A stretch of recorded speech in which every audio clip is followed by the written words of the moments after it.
Moisés, bienvenido.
Buenas noches, licenciado. ¿Qué tal, Irving? Bienvenido, muy buenas noches. Buenas noches, licenciado. ¿Qué tal, Ronald? Mucho gusto de saludarlo.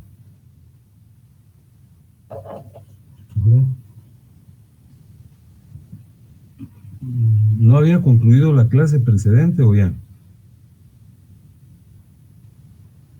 Ya, licenciado. Ya, bueno, entonces vamos a empezar. Gracias, Raquel, muy fino, ¿eh? Buenas noches, licenciado. Y muy buenas noches, bienvenida.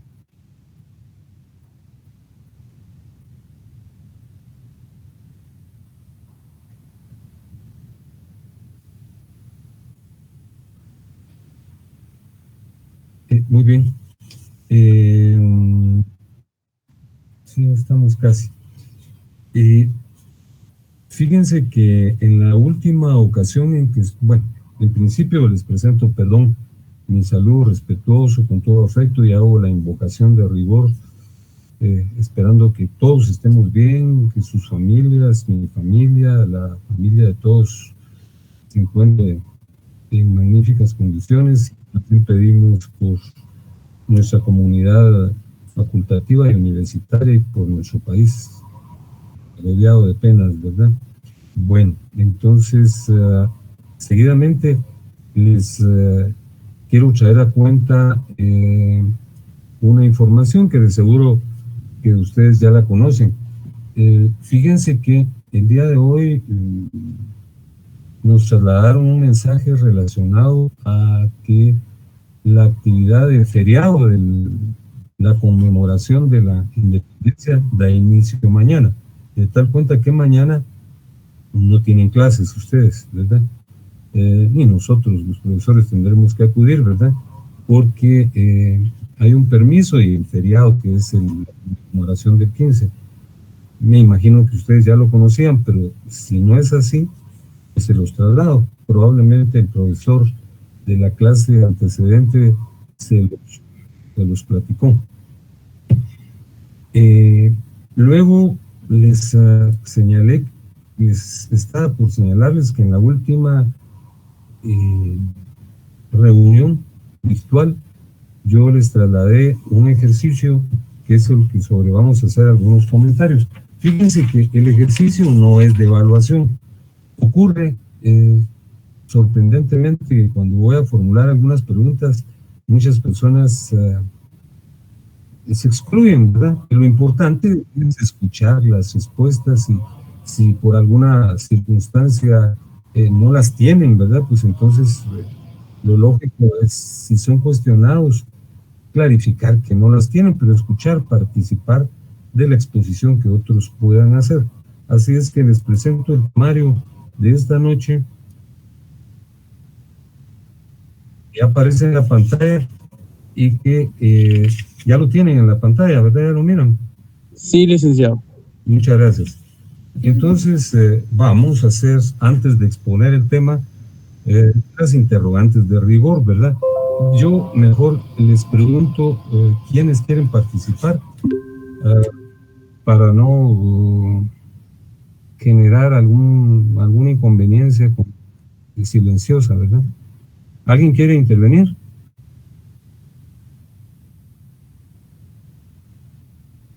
Nadie quiere intervenir.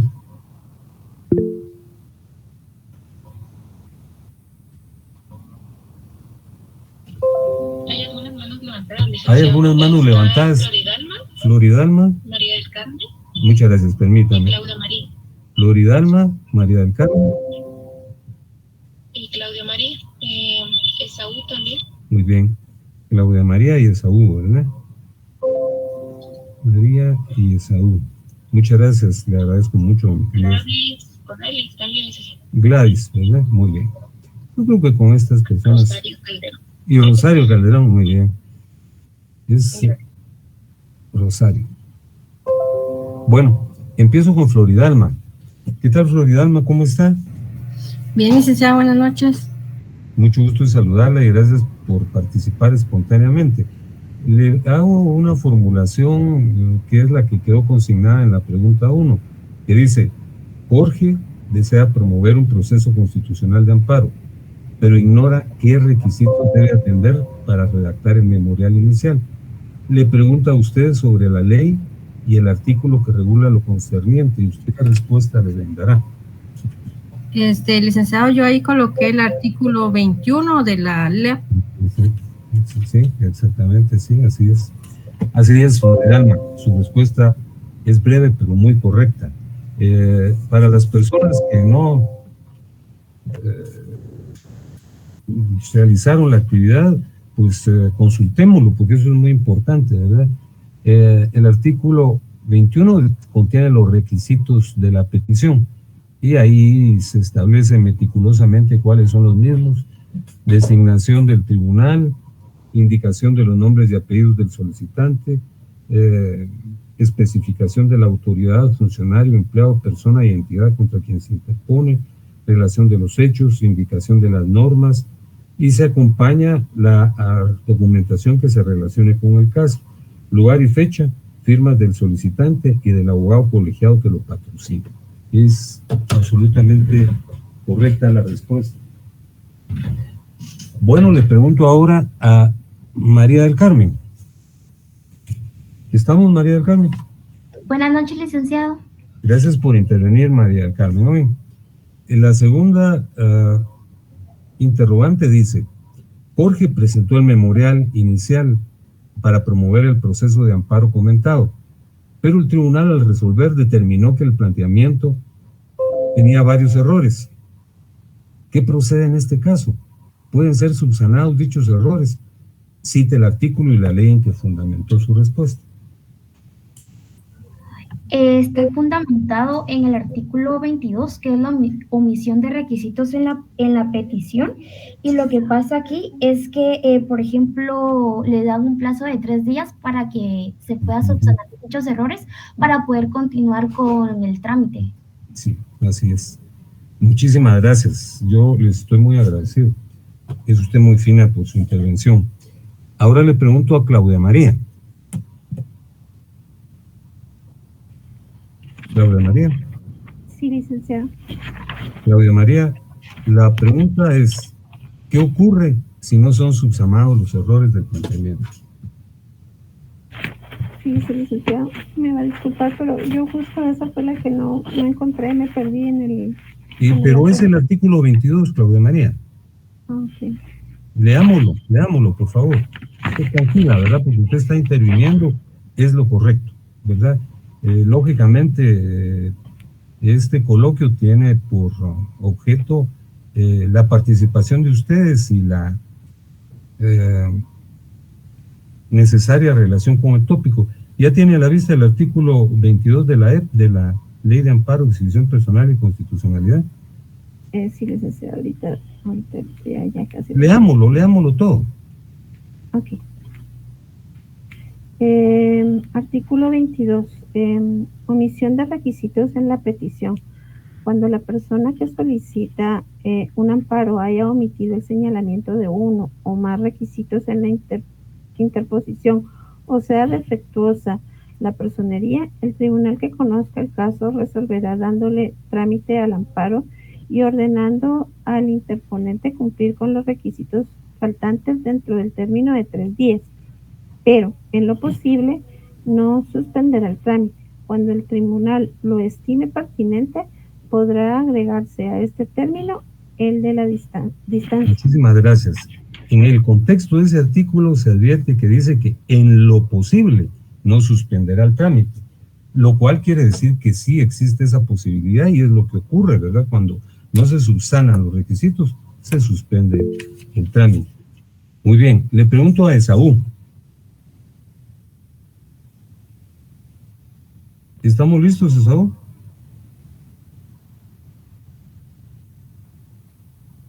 Bueno, creo que no está, pero él fue una de las personas que levantó la mano. Y le pregunto a Gladys, entonces.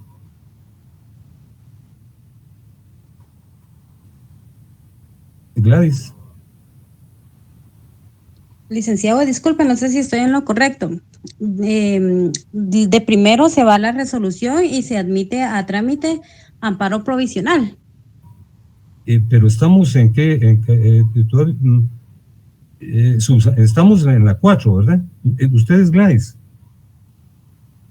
No. ¿Y quién es usted? Raquel. ¿Qué tal, Raquel? Muchas gracias por intervenir. Entonces la pregunta, mi querida Raquel, es: subsanados los errores, se notifica a la autoridad impugnada para que remita los antecedentes o un informe circunstanciado. ¿En qué lapso debe remitir? 48 horas. 48 horas, muy bien. ¿Y qué ocurre si no remite el expediente o el informe circunstanciado? Yo tengo entendido que dan la confirmación o la revocación del amparo provisional y después se va a la primera vista por 48 horas. A la primera audiencia. Sí, exactamente. Sí, dice. ¿Qué artículo es? Ajá. Es el artículo 33. Leamos el segundo párrafo, Raquel, por favor. Segundo párrafo. Sí, dentro. De la distancia que se fijará el tribunal. Segundo párrafo del artículo 33. Procedimientos. Sí, se lo leo todo mejor. Artículo 33. Trámite inmediato del amparo. Los jueces y los tribunales están obligados a tramitar los amparos el mismo día en que fueren presentados. Mandatos a pedir los antecedentes o, en su defecto, informe circunstanciado a la persona, autoridad, funcionario o empleado contra el cual se haya pedido el amparo. Quienes deben cumplir remitiendo los antecedentes o informando dentro del perentorio término de 48 horas más el de la distancia que fijará el tribunal en la misma resolución a su prudente arbitrio. Si dentro de lo indicado de término no se hubiese enviado los antecedentes del informe, el tribunal que conozca del caso deberá decretar la suspensión provisional del acto, resolución o procedimiento reclamado. Ahí estamos. Esa es la respuesta correcta. Yo estoy muy agradecido, Raquel. Y le pregunto a Rosario, si es que está todavía por ahí. Rosario Calderón. Hola, Nick, perdone de la molestia. Fíjese que todavía voy conduciendo y ahorita se movió la cola. Perdone. Disculpe, gracias. No hay problema. Licenciado, disculpe. Sí. Yo tengo una interrogante en relación a la pregunta anterior. Según el esquema que usted amablemente nos proporcionó, decía que si nos recababan los antecedentes o el... Es que no les perdón. No tendría la fineza de repetirme el a la pregunta número 5. ¿A la pregunta número? 5. Ajá. En la pregunta número 5, bueno, yo leyendo el esquema que usted amablemente nos proporcionó, dice que si no se recaban los antecedentes o el informe, se otorga el amparo provisional, que sería el artículo 27. Pero aquí la compañera, o bueno, usted le indicó que era el artículo 33. Fíjese que dice que si el artículo 33 no utiliza, eso se los expusimos en oportunidad anterior. Dice, si dentro del indicado término no se hubieran enviado los antecedentes o el informe, el tribunal que conozca el caso deberá decretar la suspensión provisional del acto, resolución o procedimiento reclamado. Ese es el amparo provisional. Si yo estoy señalando, creo que les ejemplifiqué con la SAT, que me están haciendo un cobro indebido y yo agoto todas las impugnaciones en la vía ordinaria, promuevo el amparo, el Tribunal Constitucional le pide a la SAT que envíe el expediente o el informe circunstanciado y no lo envía, entonces el tribunal me otorga el amparo provisional, que consiste en suspender el acto. Ahí dice suspensión provisional, es el amparo provisional, suspender el acto, resolución o procedimiento reclamado. Y en oportunidad anterior señalé, pero los repito ahora, que eso equivale al amparo provisional, es la tutela provisional. El amparo provisional, en efecto, está específicamente determinado en el artículo que usted me señaló. Obviamente, si no hay una respuesta por parte de la autoridad impugnada, entonces, tal y como lo dice el artículo 33, se suspende la resolución que yo estoy impugnando. El artículo 27 dice, la suspensión provisional, advierta que utiliza los mismos términos, amparo provisional, dice. Y ya lo tiene a la vista, el 27. Sí, licenciado. Sí, entonces dice, la suspensión provisional del acto reclamado procede tanto de oficio como a instancia de parte. Entonces, aquí en el segundo párrafo del 33 habla de suspensión provisional del acto, que es el equivalente del amparo provisional. Yo estoy pidiendo, no me cobren, porque ustedes están incurriendo en una falencia y están vulnerando mis derechos.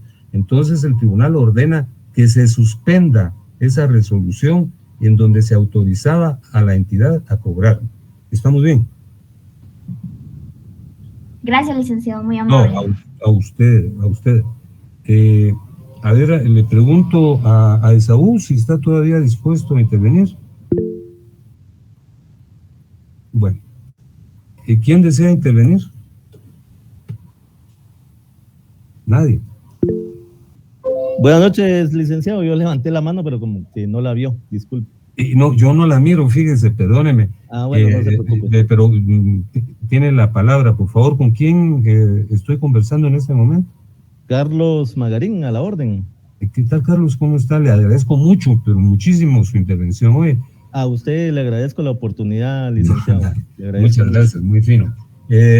Por favor, la pregunta es, ¿qué debe hacer el tribunal para pronunciar sentencia? ¿Y en qué artículo está regulado? Es el 42 ahí. El 42 dice, pronunciará sentencia interpretando siempre en forma extensiva la Constitución, otorgando o denegando amparo con el objeto de brindar la máxima protección en esta materia y hará las demás declaraciones pertinentes. ¿Pero dónde dice eso? ¿En qué artículo? Artículo 42, análisis del caso y sentencia en la ley de exhibición personal y de constitucionalidad. Pero léame el artículo, por favor. ¿Completo? Sí, por favor. Con gusto. Artículo 42, análisis del caso y sentencia. Al pronunciar sentencia, el Tribunal de Amparo examinará los hechos, analizará las pruebas y actuaciones y todo aquello que formal, real y objetivamente resulte pertinente. Examinará todos y cada uno de los fundamentos de derecho aplicables, hayan sido o no alegados por las partes. Con base en las consideraciones anteriores y aportando su propio análisis doctrinal y jurisprudencial, pronunciará sentencia, interpretando siempre en forma extensiva la Constitución, otorgando o denegando amparo con el objeto de brindar la máxima protección en esta materia y hará las demás declaraciones pertinentes. Muchas gracias, Carlos. A la orden, licenciado. Eso es lo correcto, es muy fino. Yo les agradezco superlativamente a las personas que intervienen. fíjense que me da una tranquilidad extrema, ¿verdad? Aunque hubiese sido uno en particular el que hubiese intervenido, pero intervinieron muchas personas. Yo insto a todos a que intervengan porque ese es el objeto de una actividad académica de esta naturaleza, sobre todo siendo derecho procesal. Recuérdense que si no, estamos cayendo en el viejo vicio que advenía desde la antigua Grecia y que pasó por Roma y que se acentuó en la Edad Media del Magister Dixi, es decir, escuchar y tener casi como dogma lo que dice el profesor. El profesor es susceptible que se equivoque. Tal vez el profesor aventaja a los discentes, a los alumnos en edad, ¿verdad? Pero es el coloquio, como decía Sócrates, lo que posibilita el advenimiento del conocimiento. Bueno, entonces vamos a iniciar la exposición de esta noche que se refiere a la exhibición personal y lo vamos a iniciar con una referencia histórica como lo hacemos siempre. Fíjense que... Perdón, licenciado, buenas noches, perdone. No me quedó muy clara la respuesta de la pregunta 5. Sí. Bueno, se inicia la promoción del amparo planteando el memorial respectivo y observando lo dispuesto en el artículo 21. En el artículo 21 se enuncian todos los requisitos que debe observar el memorial en el que se promueve el amparo. Si esos requisitos no se observan, el tribunal me da 3 días para corregirlos.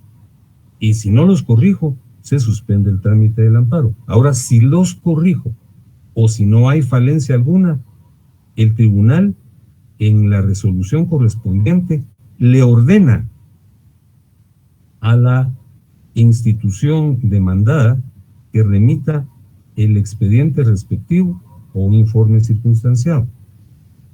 Si no lo remite, entonces se otorga el amparo provisional. El amparo provisional, ¿en qué consiste? El amparo provisional consiste, tal y como lo dice el artículo 27, en suspender el acto reclamado. Yo estoy diciendo, miren, ustedes me están cobrando irregularmente, le digo a la SAT, ¿verdad? Yo ya pagué, aquí tengo las pruebas, pero ellos persisten, ¿verdad? Y continúan con el proceso de cobro. Entonces, el tribunal me otorga el amparo provisional, que consiste en una tutela provisoria, no es definitiva. ¿Y qué hace? Suspender el acto reclamado. Es la reclamación queda suspendida hasta dirimir si ellos tienen razón o si yo la tengo. Espero haber aclarado el asunto, que era la número 5, ¿verdad? Sí, gracias, licenciado. No, a usted por preguntarme, muchas gracias. Volvemos a la temática. ¿Cuál es el origen de la exhibición personal? La ley que estamos examinando, que es el decreto 186 de la Asamblea Nacional Constituyente, regula inicialmente el amparo, que lo estamos concluyendo en este momento. Vale comentar que esa es una referencia muy general, ¿verdad? En la vida real tiene muchas particularidades, pero en términos, repito, de generalidad, ahí están dispuestas las particularidades que se pueden concretar en la vida real. Luego la ley regula la exhibición personal y finalmente los procesos de inconstitucionalidad. Nos corresponde ahora hablar de la exhibición personal. Fíjense que, lógicamente, precisar con exactitud en qué momento advino el más remoto de los antecedentes de la exhibición personal es imposible. Aquí lo señalamos, ¿verdad? Que es imprecisable, ¿verdad? Porque lo cierto del caso es que la historia es tan compleja y hay registros muy puntuales de las culturas más remotas y brillantes, pero hay otras que obviamente no son ajenas, ¿verdad? Y que hasta en los últimos tiempos se han precisado algunas circunstancias. Sin embargo, fíjense que hay referencias, pero no sobre la exhibición personal en particular, sino algunos enunciados en la lejana China. que los traigo a cuenta porque los incluye el programa, aunque no tienen una conexión directa con el tema que estamos abordando. Las referencias que hicieron estos filósofos, Lao Tse y Confucio, o Confuce, como se consigna en algunos textos, lo que contienen es una apología de la democracia como forma de gobierno. Adviertan ustedes desde cuándo se viene promoviendo la democracia y cómo la humanidad o parte de la humanidad no ha entendido en qué consiste, ¿verdad? Ya lo decía Abraham Lincoln, que la democracia es el gobierno del pueblo, para el pueblo y por el pueblo. Bueno, se señala que Lao Tse y Confucio ya predicaban la igualdad humana. Y oigan esto, el derecho a la rebelión en contra del despotismo. Rebelarse no quiere decir necesariamente asumir una actitud belicista de las armas, como ocurrió en la Revolución Francesa. Eso podría ser, ¿verdad? Sería la última alternativa. Pero para eso existe el derecho y es necesario hacer las formulaciones de rigor para concretar la igualdad humana, ¿verdad? Fíjense que también ya hablamos, eso está en el número 1.3, que los filósofos griegos, aquí les cito yo solo a Sócrates, pero sus alumnos también, Platón y Aristóteles, ¿verdad? Ellos promovían la igualdad y la libertad, lo cual es cierto, pero a medias. Yo creo que ya lo expliqué en alguna oportunidad, que tanto los griegos como los romanos eran sociedades estratificadas. Ahí habían hombres libres, había una clase media y finalmente estaban los esclavos. Concretamente, por ejemplo, en Esparta, ¿verdad? Estaban los nobles, ¿verdad? Estaban los periecos, que era una clase media, y finalmente estaban los esclavos. Entonces, cuando ellos hablaban de libertad y de igualdad, se referían a los hombres libres, que ya estaban libres, pues los ciudadanos propiamente dichos, porque recuérdense ustedes que ahí fue donde se originó la muerte civil. Los esclavos eran considerados como cosas, se compraban y se vendían. Entonces, esa apología en relación a Sócrates es valedera parcialmente porque ellos, pese a ser pensadores luminosos, creían que habían personas de primer grado, de segundo grado y de tercer grado, que eran los esclavos, ¿verdad? Y lo mismo ocurre en Roma, el 1.4. Fíjense que en Roma, una cultura jurídica superlativa, la mayor parte de instituciones, eso ya se los han de estar señalando en derecho civil, ¿verdad? La mayor parte de instituciones que conocemos en el mundo occidental se originaron en Roma. El derecho romano, clásico sobre todo, ¿verdad? Y el justinianeo es el que hizo surgir en nuestro ámbito las instituciones que conocemos, el matrimonio, el divorcio, la patria potestad, la tutela, la interdicción, para hablar del curso anterior de personas y familia. Y en este curso, todos los derechos reales, ¿verdad? La propiedad, el uso, el usufructo, la habitación, la servidumbre, hipoteca y prenda, surgieron en Roma. Entonces, allí, pese a ese avance jurídico, era un imperio, ¿verdad? Era un imperio, y los imperios son excluyentes, racistas y discriminadores. Ahí habían patricios y plebeyos y se reconocía la esclavitud. Pero pese a eso, había una garantía. Fíjense que cuando los funcionarios concluían su gestión, los podían demandar, se habían cometido atrocidades, ¿verdad? Pero esta no era una acción institucional, sino personal, ¿verdad? Además, los romanos tenían esta posibilidad de demandar a los corruptos, ¿verdad? Sí, sin embargo, ya platicamos en oportunidad anterior que ahí en Roma existieron dos instituciones muy importantes. El edicto del Homo Libero Exhibendo, que se los recuerdo. En Roma, las obligaciones, los contratos tenían dos particularidades. Eran ritualistas y personalistas. Para celebrar un contrato había que observar una serie de ritos, ¿verdad? Se ataviaban de cierta forma con aquella famosa túnica virilis que era beige con orillas rojas, se peinaban de cierta manera, perfumaban la habitación donde se reunían. Y por ejemplo, si se trataba de la venta de un inmueble, tenían que llevar una bolsa de tierra extraída de ese terreno que se estaba vendiendo, o una rama de un árbol. Y era personalista el contrato, porque si el deudor incumplía, era algo terrible. Entonces, lo flagelaban, lo condenaban a las galeras. Hubo una época de salvajismo extremo en que lo mutilaban, ¿verdad? Como no pagaba, le cortaban los dedos de la mano derecha. Y la sanción más benigna era una etapa de esclavitud.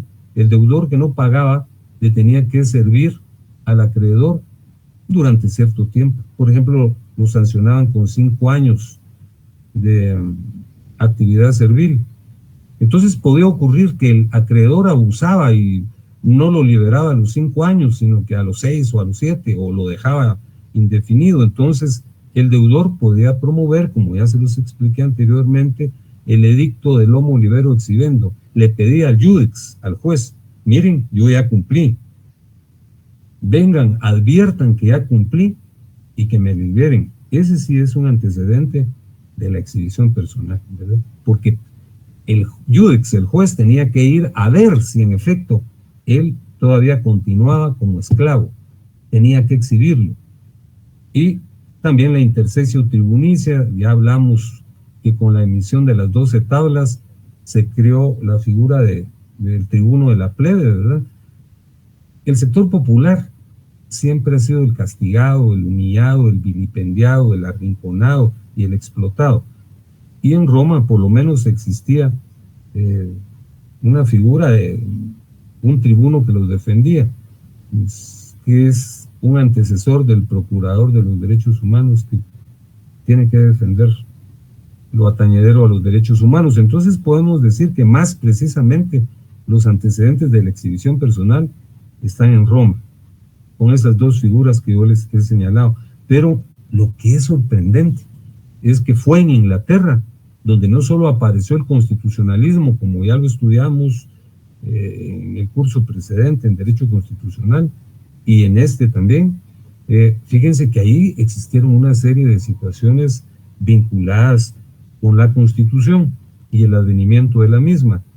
Les digo que es sorprendente porque ahí hay una monarquía y habían reyes arbitrarios y despóticos, ¿verdad? Pero aún así, ahí surgió la que algunos consideran que es la primera Constitución. No es cierto, pero sí se le parece mucho. Es la Carta Magna. Fíjense que hasta en la actualidad, de manera metafórica, se le llama a la Constitución la Carta Magna. ¿Recuerdan esa historia que también yo ya se las conté en el curso precedente? Hice alusión a la misma en este curso. Cuando Saladino se apropió de los sectores sagrados de la llamada Tierra Santa, donde supuestamente está enterrado Jesús, los cristianos europeos no podían llegar en peregrinaciones, ¿verdad? Entonces se organizaron las cruzadas, que eran guerras religiosas para recuperar el Santo Sepulcro. Y uno de los abanderados de una de las cruzadas, que fue la tercera cruzada, fue Ricardo Corazón de León. Entonces Ricardo Corazón de León se fue y no pudo vencer a Saladino, ¿verdad? Entonces, de regreso para Europa, fue capturado por Federico Barbarroja y lo retuvo ahí en Alemania. Ahí está aquella famosa obra Ivanhoe, en donde se hace el relato, ¿verdad? Y pidieron un rescate por él. En ausencia del rey de Inglaterra, Ricardo Corazón de León, su hermano, es decir, el hermano pequeño de Ricardo Corazón de León, que era Juan Sin Tierra, lo defenestró, se hizo del poder, abusó tanto. Recuérdense que ahí hay un relato también de un noble que se rebeló, que era Robin Hood, en contra de Juan Sin Tierra. Entonces, era tan abusivo y tan despótico que los propios nobles y los religiosos, ¿verdad? En ese entonces no estaba la iglesia anglicana, sino estaba la iglesia católica, ¿verdad? Se rebelaron y lo obligaron a firmar un documento que se supone que es el antecedente de las constituciones, que es la Carta Magna. Y en efecto ahí se reconocieron una serie de principios, dentro de ellos el principio del debido proceso, que nadie podía ser arrestado, expulsado o privado de sus propiedades sin que fuera juzgado, ¿verdad? Es decir, el equivalente de lo que se regula en el artículo 13 constitucional, de que nadie puede ser condenado sin antes haber sido citado, oído y vencido en juicio. Había una ley que era la Lex Terrae, la ley de la tierra, que imponía que tenía que intervenir un tribunal para garantizar los derechos de los capturados. Había un derecho de audiencia. Imagínense ustedes eso. ¿Desde cuándo? 1215, hace muchos siglos. Y fue precisamente en Inglaterra, ¿verdad?, en donde surgió en 1679 el right of habeas corpus, el habeas corpus, ¿verdad? Entonces ahí se establecía que no podían haber detenciones arbitrarias, ¿verdad?, sino que era menester que una vez se aprendía a una persona, había que presentarla ante el juez, y si no la presentaba, entonces se pedía su exhibición personal, la exhibición del cuerpo. El salvajismo de la época posibilitaba creer que si no lo presentaban, probablemente hasta lo hubieran matado o lo hubieran torturado, y la esencia del habeas corpus es esa, proteger el derecho a la libertad y al debido proceso de una persona. Entonces, su origen específico es 1679 en Inglaterra. Antes, la Carta Magna, de manera expresa, generó algunos antecedentes, pero el right of habeas corpus surge en 1679. Ahora, ¿cómo surge la exhibición personal en Guatemala? Fíjense que aquí tenemos antecedentes de guatemaltecos muy ilustres. Ustedes recuerdan cuando se habla del inicio del movimiento constitucional en Guatemala, hay una etapa del ancestro constitucional en donde está la Constitución de Bayona de 1806 y la de Cádiz de 1812. Pues en ambas constituciones hubo representantes de Guatemala. En la Constitución de Bayona estuvo José Antonio Sea, que era español. Recordemos que esa constitución fue convocada por Pepe Botellas. José Bonaparte era el hermano de Napoleón, que le designaban con ese apodo porque era muy proclive a las bebidas espirituosas. Entonces allí él quiso dotar, cuando ellos invadieron España, me refiero a los franceses, de una constitución a los españoles, ¿verdad?, porque él era el rey de España y de las Américas, de una constitución, y la convocó, y hubo un representante de Guatemala, José Antonio Sea, que era el director del Jardín Botánico de Madrid, y se cuenta anecdóticamente que ni conocía dónde estaba Guatemala, ¿verdad? Para la Constitución de Cádiz, entonces estuvo don Antonio de Larrazábal, un personaje muy importante, ¿verdad? Era el arzobispo de Guatemala, un hombre culto, ilustrado. Ahora que volvamos a la presencialidad, ustedes van a tener oportunidad de conocer algunos de los ámbitos de la ciudad universitaria. En la sede del Consejo Superior Universitario, ahí hay un retrato antiquísimo donde está don Antonio de Larrazábal.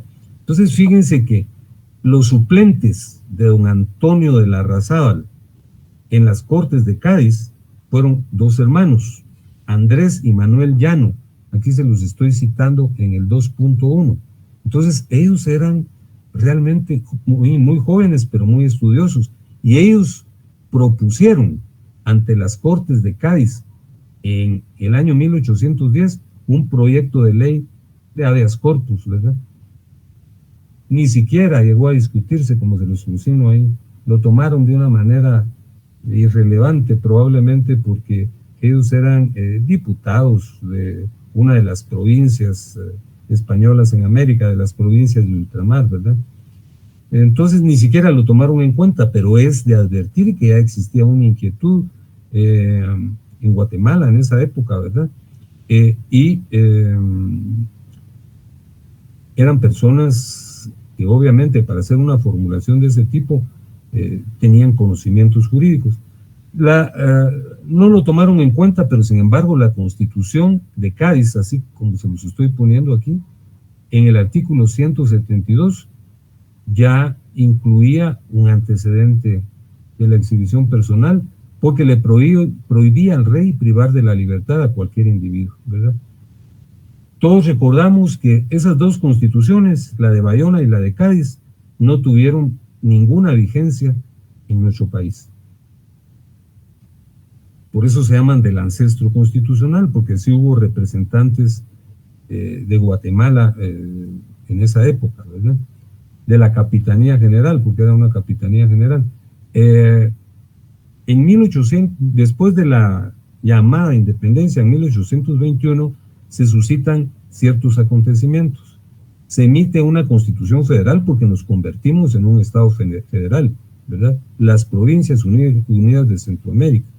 Y se emitió una constitución federal, ¿verdad? Que era la de 1824. Entonces, fíjense que ahí también hay un antecedente en esa constitución federal de la exhibición personal, era el artículo 163. No se hablaba de exhibición personal, pero ya se establecía que una vez que aprendían a una persona, la tenían que llevar a una cárcel y se establecían cuáles eran los centros de reclusión.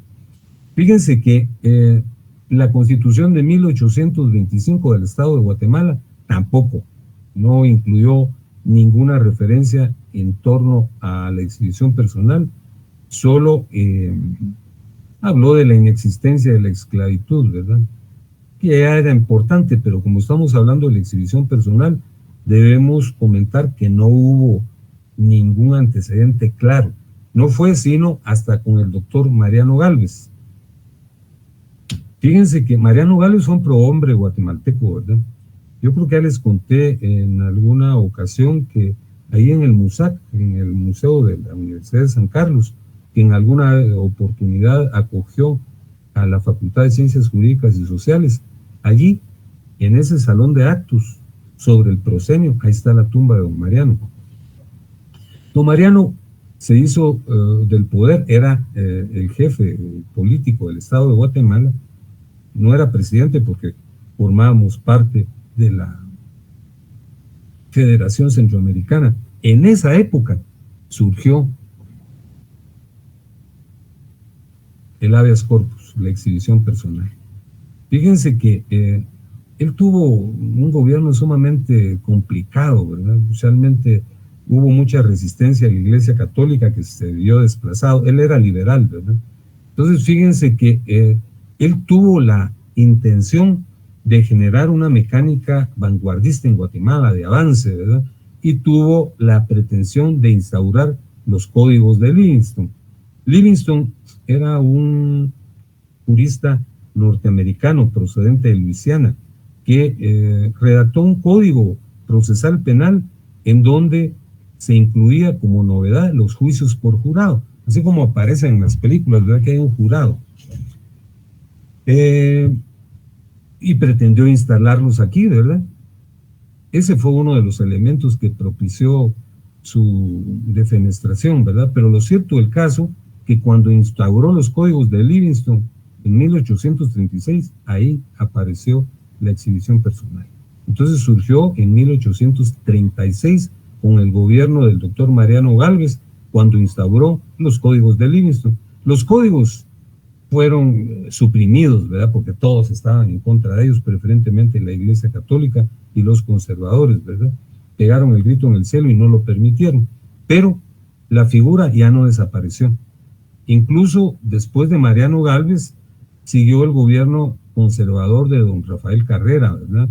Y hay dos documentos muy importantes que son los que aparecen en el 2.6. La Declaración de los Derechos del Estado y sus Habitantes de 1839 y la muy importante Acta Constitutiva de la República de 1851, ¿verdad? Ahí aparecía la exhibición personal. La creó un liberal, pero la incluyó también un conservador, que fue don Rafael Carrera, y otro liberal, que fue Justo Rufino Barrios, la incluyó en la Constitución de 1879. Se recuerdan que cuando hablamos del amparo, señalamos que la Constitución de 1879 sufrió una serie de reformas, ¿verdad? En 1885, 1887, 1897, la cuarta fue en el año 1902, la quinta en 1921 y la sexta en 1927. El amparo apareció en 1927, pero en 1928, tal y como aparece aquí, se emitió la primera ley de amparo, que fue el decreto 1539, como se lo consigno aquí.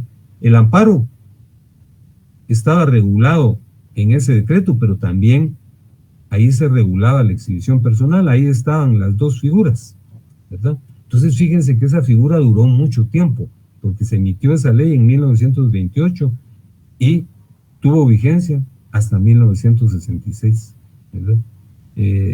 Ahí ya se emitió con una nueva constitución, la constitución de 1965, otro decreto, que fue el decreto 8, que era la ley de amparo, habeas corpus y de constitucionalidad.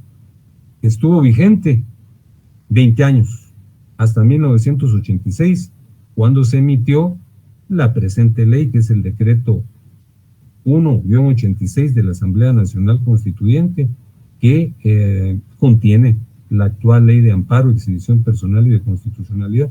Como lo vamos a ver la semana venidera, está regulado de manera muy breve en 32 artículos, del 82 al 113. Así es que de momento nos quedamos ahí. Esa es la breve historia. Bueno, realmente no es tan breve, pero nosotros la estamos presentando de manera breve.